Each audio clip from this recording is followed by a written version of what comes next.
Does it seem challenging to find your dream home in today's market, or even something close to it?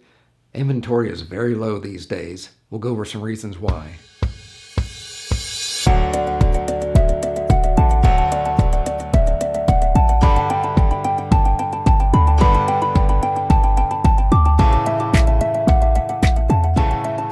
Hello good people, Mike here, Realtor with Keller Williams Realty, Emerald Coast.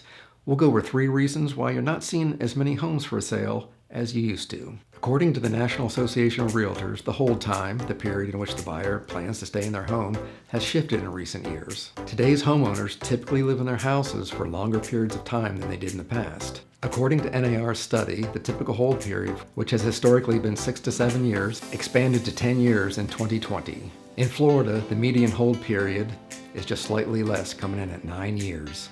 With people holding onto their properties for several years longer than they previously did, there is less churn in the market, meaning there are fewer existing homes going onto the market. This has a significant impact on the amount of available inventory for first-time home buyers. At the national level, there are more real estates working in the U.S. housing market than there are homes for sale. At the end of February 2021, the U.S. had just a little over 1 million homes for sale, down 29.5% from the year before, and the lowest on record going back to 1982, according to the National Association of Realtors. In Florida, inventory across all property types was down 47.2% year over year. The second reason would be new construction. You might think, hey, can't builders just supply us with a bunch of new homes? But with the output of new construction homes lagging behind delivery prior to the great financial crisis, inventory continues to be limited here too. Since new construction has been relatively muted this cycle, it hasn't helped offset the low inventory of existing homes. This wasn't the case during the last cycle. During the 2000s, the supply spigot was wide open and homes were going up at a breakneck pace. Normally, a deluge of supply would drive prices down, as there is more on the market than there are buyers. But that wasn't a normal time.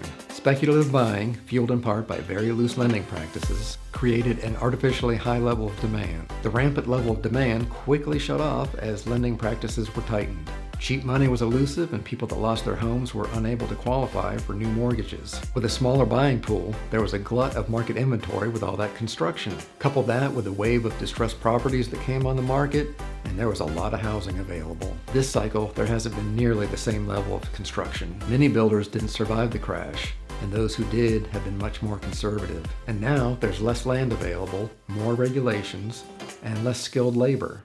Also, there's the increased cost of supplies. The National Association of Builders says that the prices paid for goods used in residential construction have increased 9.8% from March 2020 to March 2021, and prices for certain types of lumber have nearly doubled.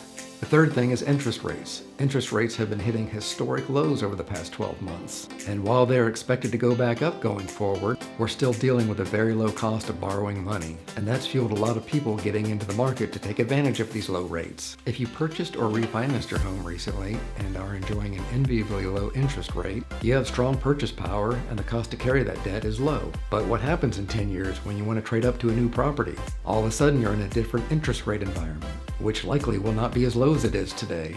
You lose the rate you are enjoying today, which may dampen your desire to make the deal. As a result, you'll consider renovating your existing home and make it work longer rather than take on expensive debt.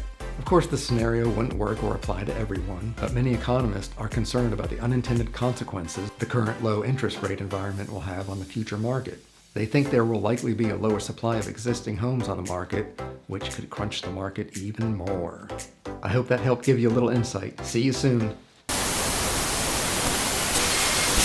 As a result, you'll consider